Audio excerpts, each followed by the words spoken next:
Great job, Taylor. Thanks for the music. Hopefully you're going to find that music really appropriate for the topic of communicating challenging information. So we're going to set the stage a little bit. I want to say thanks for coming and spending time in your busy day to be with us this morning, to think and to talk and to share stories and strategies around the topic of challenging communications. So to set the stage for us today and to get us thinking, I'd like you to consider the most challenging messages you've needed to share.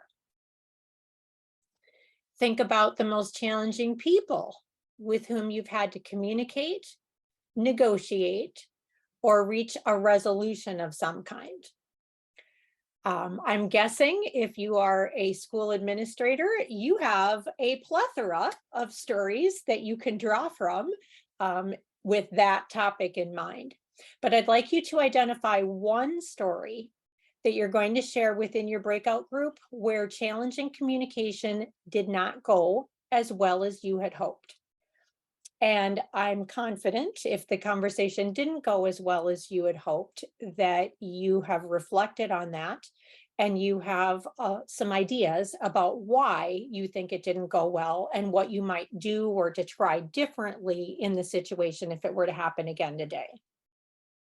So as you listen to the stories shared by others in your group, try to identify common themes, ideas, similarities that make those communications so difficult. What is it that makes that communication hard? When we come back together, I'm going to ask you to share that information in a Padlet. We're not going to share out together just because of the time constraints, but we'll have a Padlet where we can share ideas and talk about that information. If you are an overachieving group and you have extra time, have the flip side of the conversation, share the opposite experience, times when challenging communication went well and why you think it went well. I want you to start with the times that it didn't go well, because if all of our challenging communication went well, we wouldn't probably need to have this conversation today. So start with things that didn't go well. And if you have time, you can flip into the opposite.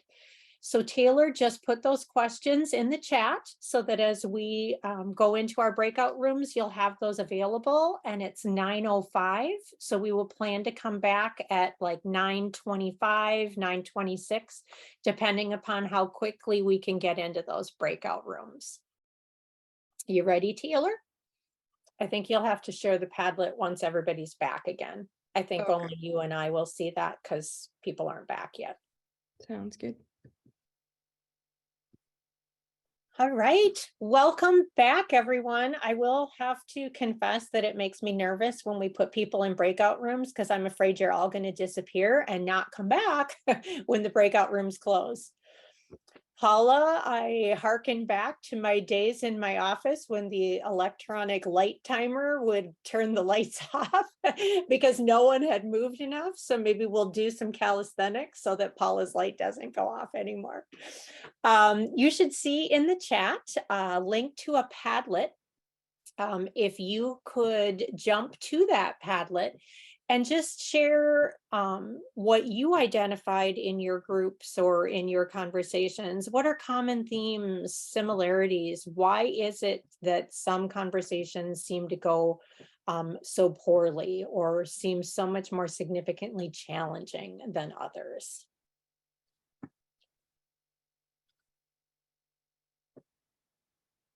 Oh, I see lots of little dots up there with people writing things. Assumptions. We make assumptions about what the other person is thinking or what the intent of the other person is. It's a great one. Staying on message, not being distracted with other things. Bringing up conversations of the past. Oh, readiness of people to hear certain things. Although we also know that waiting until everybody's ready will mean that some conversations we might not have. Oh, audience members, that's a good one, particularly if people have a crowd that they're performing to. Context matters, preparation, ambiguity, relationships matter. Oh, legal rights and responsibilities, that's an interesting one. Timing.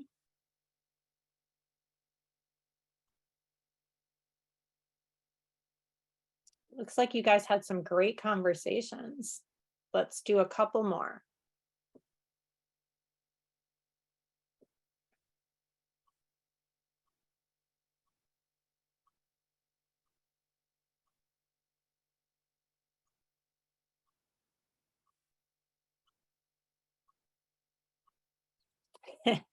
You can't sugarcoat a bomb.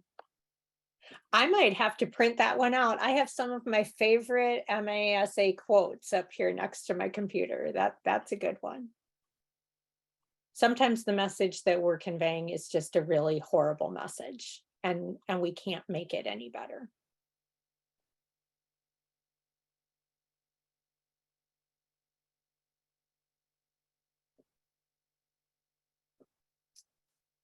Balance of communication and action, truth telling and confidentiality, avoiding anxiety, chaos. So what I'm seeing in this is that there are so many factors at play in communication that if any one of them is off, it can make the communication even more challenging. One of the things that I don't see in here, I think, at least not specifically called out, for me, is the emotion of it. There are times for me that the message that I'm communicating or the person to whom I'm communicating it is so challenging. I remember as a building principal when I needed to communicate a layoff to a person who was an incredibly fabulous teacher who was exactly the same age as my daughters. Wow, that was so much harder than communicating that information previously, because it's like, oh my goodness, I could be having this conversation with a person who is my kid.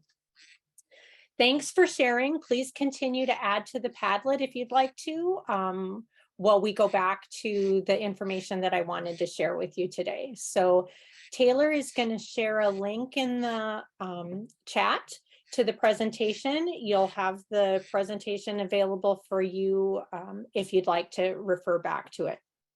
So some of the strategies that I'm sharing with you today are based upon the work of Michael Grinder, and ones that I found to be extremely helpful, particularly early on in my administrative career. Fortunately or not, I've had the opportunity to use them so often as a building administrator that they've really become pretty second nature to me, and things that I find myself referring to or doing over and over again when I'm communicating challenging information, either personally or professionally. So strategy number one, go visual. If there is a way for you to put that information that you're sharing in writing, whether it be in a report, on a chart, even on a piece of paper that you're going to reference. Oh, Lisa, don't you have access to the slides? Taylor, can you do that? I thought I had them linked that way. Otherwise, I'll go in and do that. We will definitely get it to you. I don't have access to do that either. Okay, let me do it right now, because that just seems silly not to have that available. And I had everything set up here in case Taylor was hit by a bus and unable to share my presentation. Okay, it should now be set up. Lisa, can you check that and make sure? Now I just have to find you again. There's everybody again. All right. All good. Thanks, Lisa. So the ability to go visual with that information, the challenging information that you have to share, can be extremely helpful. Another strategy, then, if you have this information visually, you want to go to the next one, Taylor? If you have the information visually, then you can get away from it. So if this is the information I'm sharing, we're all looking at this information over here, and I am not the bad information that I'm communicating. This is the information that we're communicating, and I can look at it along with the rest of the group. which leads into the third one, which is looking at that information, particularly if you're in an in-person setting. If I look at this information, the eyes of about 90% of the people in the room are also going to look with me at that information. So when I am communicating the challenging information, I'm really not looking at you. I'm looking at the information that I'm sharing. Or I'm looking, if we're having a conversation at a table, I'm looking at this information that I gathered in this investigation that we did or something. So that we're looking at that information together initially. Then when we get, oh, sorry, before we get to that, using third person language can be really helpful. If I am talking about things that I noticed that you did, it's very easy for you to get defensive about what you did. Where if we're talking about information like the report indicated, or even the observation that was done indicated, this is anything that's in italics on this presentation is not Michael's work, it's mine. I have found success using the word we. If we learned information today, particularly if it's an unexpected death that you need to give information about, we learned today, we received news, that puts you as the conveyor of the message along with the people that are receiving that message. Once you've communicated that information, that's the time then that your voice pattern can change, and now you're going to make eye contact. We received this really bad news. We received this negative information. Now we need to work together to identify possible ways to resolve the problem or move forward with a solution or next steps. And this is really a time where if I'm presenting up here on a poster or a chart or a screen, that I'm going to move away, and now I want you to look at me. Let's not look at this bad problem or this negative information anymore. Let's look over here and physically change what we're seeing to try to find some different solutions. At the same time that you're moving away from communicating that negative information, when you're communicating that negative information, you want to do it in a credible voice with credible body language. So the analogy that Michael uses is, think about the airline pilot. When the airline pilot says we need to put our seatbelts on because we are encountering something, we don't want the voice that he or she is using to create more panic than the people that are receiving that information of the bumpy plane that they're already experiencing. Once we've done that communication, then we want to switch our voice tone and our body language to a more approachable, solution focused tone. And we're making eye contact, trying to build that connection and maintain that connection to people to be able to move forward with our next steps. So you're credible when you need to deliver news, or when there isn't room for negotiation. We learned today about a death in our community. Not saying what it is initially too also gives people time to brace for it. Okay, there's a death in our community. This is something that I'm not going to want to hear. Even those 3 or 4 seconds give people a little bit of time to prepare for that. Sometimes there isn't room for negotiation in information that you're sharing. So we want to work together to help your daughter, and we will do so respectfully and civilly. You don't want people yelling and swearing and ranting. So we're going to give a message that this is how we're going to do this. This is how we're going to act today.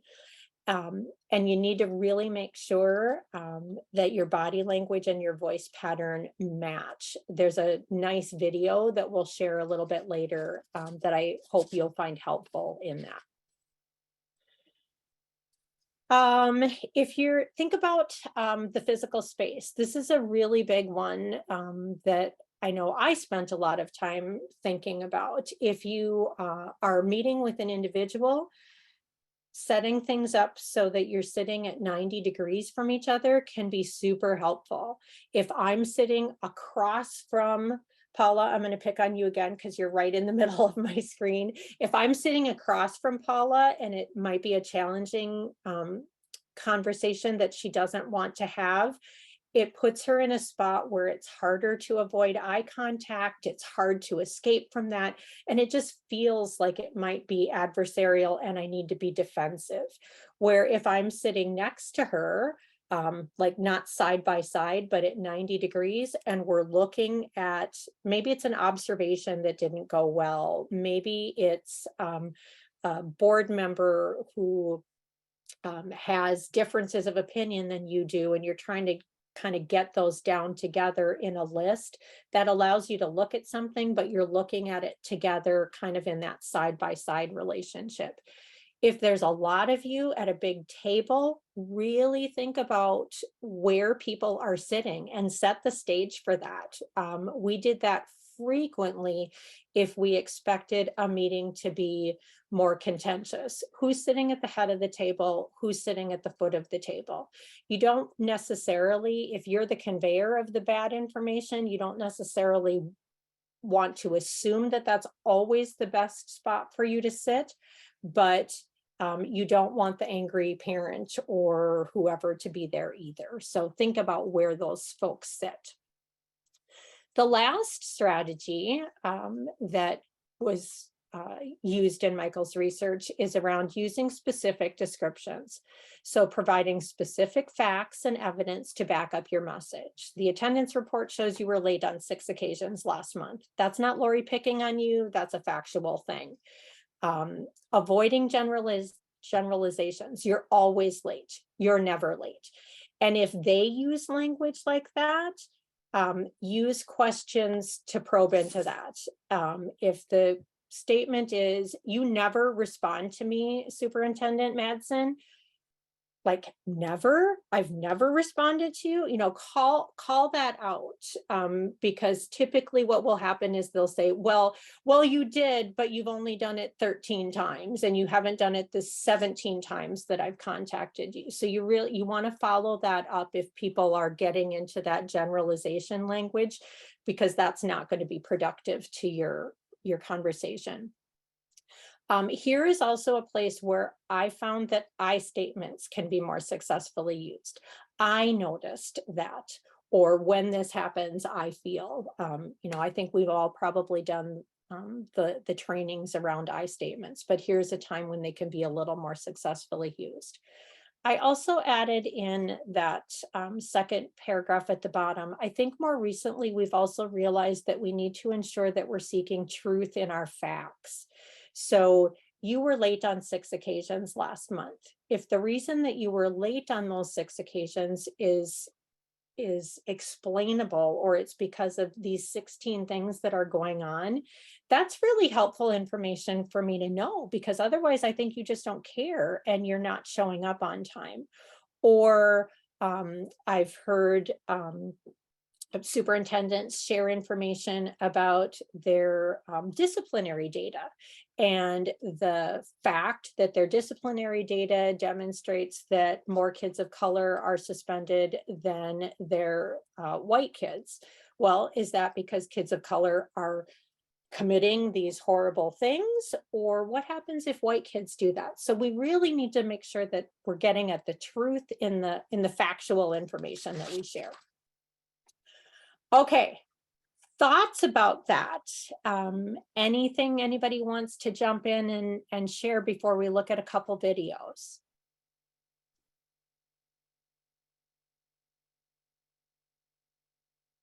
Practicing my good wait time. All incredibly helpful. Oh, good, Incredible Marcy. reminders. Good. Thanks for saying so. I will share at the end of the presentation. I wasn't sure if I was going to pull this out, but since you said it, I will.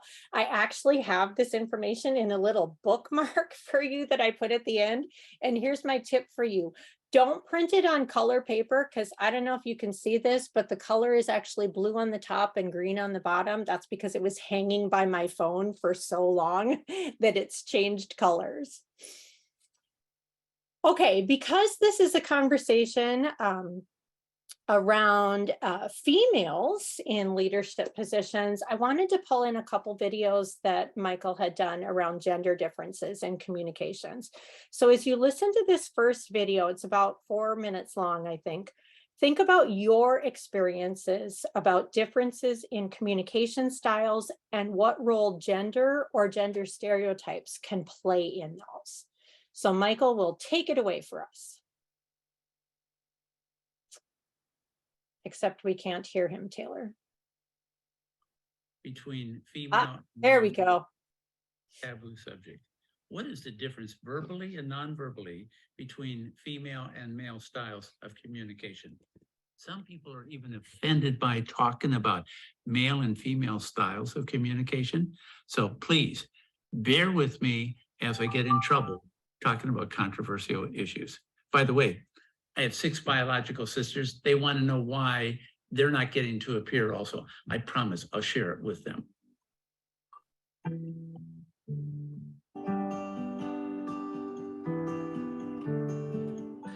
Number one, you have to really understand that the way females and males talk are different. In what way? Well, one of them is a female can talk about content and pay attention to the process of how it's being delivered at the same time. Males, they can pay attention to the content, but not the process. It helps you appreciate why, when females are listening, they bob their head like this. They make encouraging sounds. What they're doing is they're indicating, I'm supporting the process as well as the content that you're saying. Males, they're afraid. If they bob their head, they may be interpreted as agreeing with whatever the content is. Both of them have to get that elephant out. The female oftentimes has to say this, I'll be bobbing my head and I'm told that I make encouraging sounds all the time. I want you to know it doesn't mean I agree with what you're saying. It means that I'm supporting our conversation. The male has to do the same thing also. I've been told that I don't bob my head a lot when I listen. It's because I'm concentrating. In no way am I trying to discourage you from talking. Please continue. As long as you get the elephants out, it's okay if there's a difference. And if I may, sometimes the statistical information about males and females are exactly the opposite. And sometimes how we are at work is very different than how we are at home. One of the things that we want to suggest, number 2, is that there's a huge difference in terms of how decisions are made. Actually, what you're going to find is females want to be involved in the decision-making process, not just the final decision, whereas males will tend to only want final decision. So that's why when my wife asked me, honey, what do you think about blah, blah, blah? And it's a rather complex decision. I want to go away and think about, I could, maybe variable, here's another, okay, factor, bring them all together. Then I come back and I just share my decision with her. Ooh, I've learned that that does not work.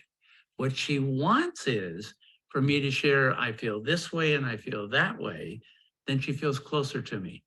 So sometimes, number 2, the difference between men and women are, do you share your ambivalence, feeling more than one way at the same time, or just your decision? Another thing that would be really helpful to understand is the difference between credible and approachable. Females' structure of their voice tends to be that they tend to move their head up and down and their voice comes out very rolling. So they're seen as being very, very approachable. Males tend to have their head still, as we mentioned earlier, so that they are seen as being credible. Here's what's amazing, completely unfair. 6 sisters, get ready. If the male can learn how to be more approachable, he has a shot at being seen as new age sensitive guy. Whereas the female that goes from being approachable to being credible, the B word comes out. So unfair, but it is a difference between males and females. The other thing that you may want to look at in terms of males and females, point number 4, is the idea of at home, when you have to bring up a sticky subject, kind of, you don't want to. Females bring it up 80% of the time were the males. And that's both in happy as well as unhappy relationships. What's amazing about the male? The male doesn't like talking about those difficult subjects. He does what's called stonewalling. You know the term, stonewalling 85% of the time. Differences between males and females, there's a lot. This just scratches the surface. We even have blog posts on this if you want to read more about it. Michael Grinder here, males and females.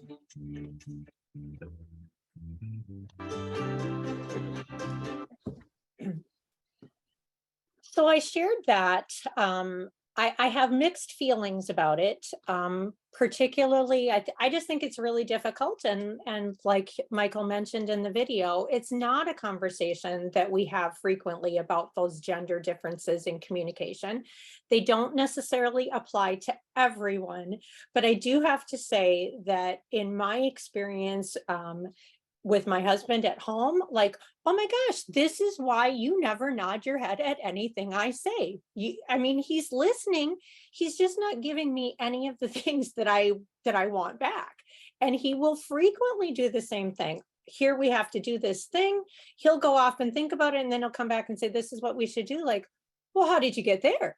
What did you think about this? And oftentimes he's thought about that, but we're not having a conversation about it. So I think if we look at this more in terms of differences in communication and how people navigate that and talk about what's happening, I think it makes communication better. Any thoughts about the whole approachable voice, credible voice, and the perception that that gives to people? Find it very interesting that when men do what women do, they're more appreciated. And when women do what men do, we're less appreciated. Yes. So I'll just put that out there. And I appreciated Michael's comment that it's not fair, because I would agree with that. It really doesn't seem fair. But it's certainly been, for me, 33 years of lived adult work experience. And you want to be seen as approachable. As superintendents, you need to be seen as approachable, but that doesn't mean you're not credible. So I'm going to jump into the last video that I want to share and then have some more conversation about it, because this one I thought was like truly me. So let me set it up for you a little bit. If you're not familiar with Michael's work, one of the things that he does a lot is he talks about personalities as dog personalities and cat personalities. And they go exactly like you think that they would. Dogs are super excited to see you. They do everything that you suggest that they do, and they just want to play and be a part of things. Cats, yeah, not so much. They want to interact on their terms. So as I think about it, I spent my K-12 education career working in an ALC with a lot of cat personalities. There are not a lot of dogs in ALC programs. They're cats. Doesn't mean they're bad. It means I need to do things to earn your respect and engage with you first, where dog personalities tend to be willing to trust and engage until I prove myself not trustworthy. So what I want you to look at in this second video, notice Michael's attempt at congruency between verbal and nonverbal communication, and to me at least, the significant difference it makes in the messaging. Okay, Taylor, take it away. I'm going to sit with my back straight. My head will not move. My eyes will stay open. This is called congruency. This is how you handle big cats. You have been valuable to us. And I know that you bring a lot of money into this corporation. However, for you to continue, you will need to get along with your peers better. I want you to take this weekend and think about whether you want to come back on Monday. And if you come back, here are the conditions you come back with. So he's going visual with that. Waiting you every week. Now, the difference between this and what I've taught you before is, if you're doing something heavy, you go to a third point, not with a cat. You look the cat right in the eye, but you've got to be comfortable. If I'm nervous or like this, I know you're very valuable, but you can't do, I'm pleading. They I'm can't pleading. respect that. They won't respect it. So when I was doing this with Julian, as soon as she blinked, I have dominance over her. We're gonna cover this after Look for break the blink. today. It's the ability to look at someone right in the eye. Don't move that head. You've got to breathe low the whole time. Now join me. I'm gonna say a sentence and you're gonna say a sentence. You have been valuable. Everyone do that. Ready, go. You have been valuable. And we appreciate what you do for the company. And we appreciate what you do for the company. However, go. However, Think this weekend. think this weekend. Now keep your hands still from no one. In order for you to come back, In order for you to come back. it's still. You will need to understand You will need to understand that you will get along with your peers. that you will get along with your peers. Now, if you want, you now switch and you go like this. I personally hope that you decide to come back on Monday. This is my person talking now. It's not my position anymore. But as soon as I do that, then I go back to my position. Think about it. Because if you're working with cats, you stay with your position. When you're working with dogs, you go to your person. You can stop it there, Taylor. I can, So the reason I wanted to share that with you, and again, it's based only on my experience and, putting myself in those shoes. That would be a really hard conversation for me to have and not be nodding my head and not be using my hands to communicate. So literally that practice of I'm sharing credible information with a big cat personality that is going to be looking for my weakness in the conversation. So actually rehearsing what it is that you're going to say and practicing not doing it with your tone of voice, with your nonverbal body communications. I also loved what he did, that you can still come back and say, and I really hope that you're going to do that. Because to me, that's also part of that message that I want to give to people. So thoughts about that? Do you see yourself in that conversation, or is that just me?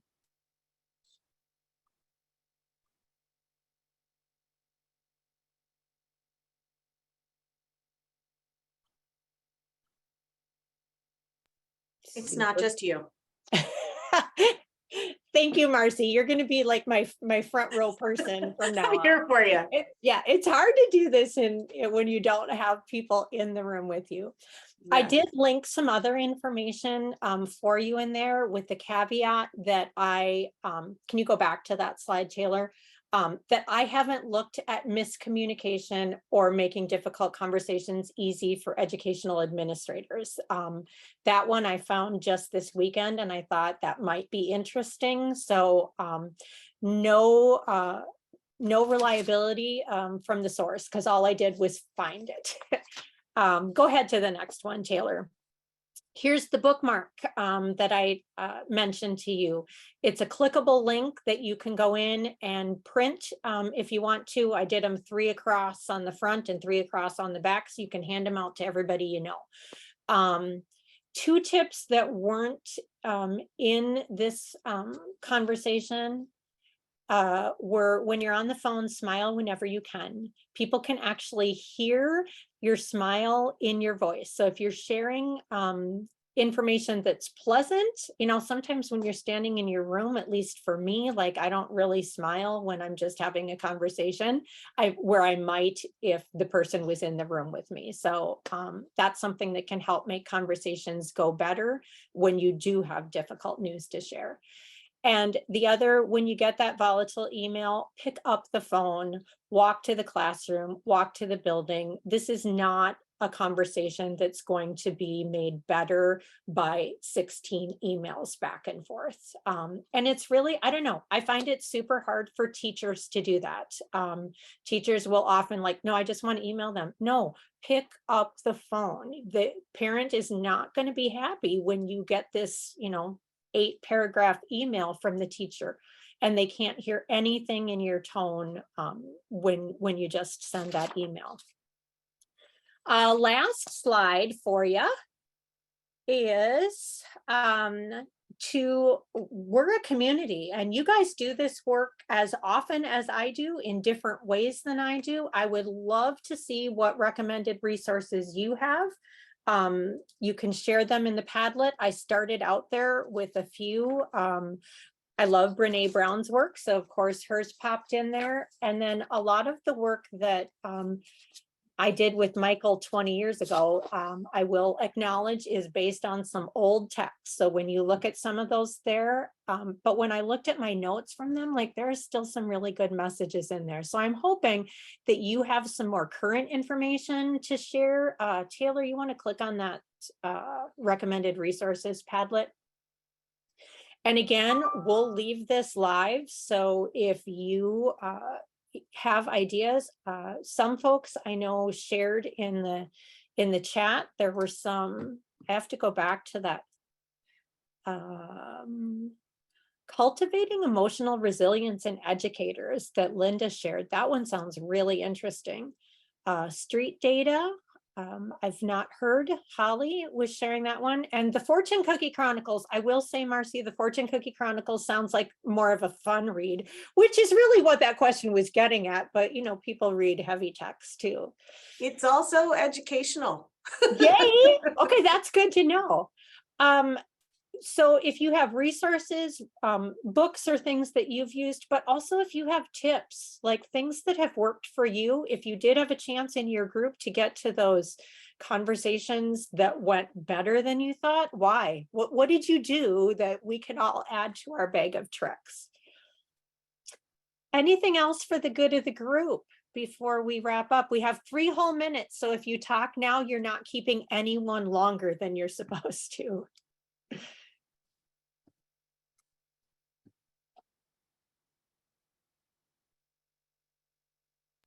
Can I put a plug in for a presentation we're doing this week? Yes, please.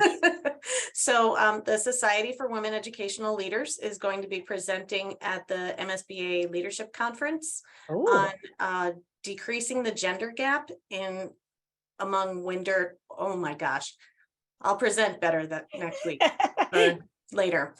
Decreasing the gender gap among Minnesota superintendents. Oh, great. Sharing lots of data. Great. Lisa, I just want to, or Lori, I just want to say thank you. I apologize for being late. I could not get in. I had to download a new version of Zoom apparently, but I will be with you in the future. I look forward to working or learning from all of you. What I learned in the last 25 minutes, and I've been doing this for 30 some years. This was really valuable to me, and I thank you. Oh, great. Thanks for saying so, Laura. Like I said, I have used this and it's just become a part of who I am. So I really hope that it's valuable to you. I actually, because I have a minute left, I sent a note to Michael this weekend, because as teachers, you don't know whoever uses your stuff. And it's literally been over 20 years since I worked with him to just say, hey, I'm doing this presentation on Tuesday to female leaders, superintendents in Minnesota. And I just wanted to let you know how valuable your stuff is. And he sent me such a nice email back saying I made his year. And I did say, well, it's only January 9th, so I hope it's not your whole year. But I get to have a conversation with him tomorrow, and he's going to share some additional resources. So if he shares things that I think would contribute to this conversation, I will add it to the slide deck and just shoot you an email and let you know it's been updated. So thank you so much for participating today.